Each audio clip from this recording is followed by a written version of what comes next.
मलाई केही पनि चाहिन्न म चाहिँ अब मन्त्रालयमै बस्ने हो त्यही ओछ्यान लाउने हो त्यही सुत्ने जेसुकै गरेर आफ्नो बुद्धि लगाएर गर भनेको त्यो जेसुकै गरेर गर्दै नगर अहिले पनि भन्ने त्यही हो जहिले पनि भन्ने कुरा हरेक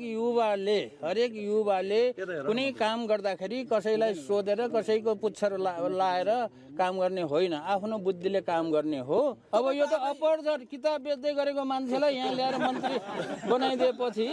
अपरझट अब अहिले नै यो गर्छु भन्ने कुरा चाहिँ नसोध्नुहोस् तपाईँहरूले पहिलो काम चाहिँ मन्त्रालयमा गएर अब के छ त्यो कुरा बुझ्ने हो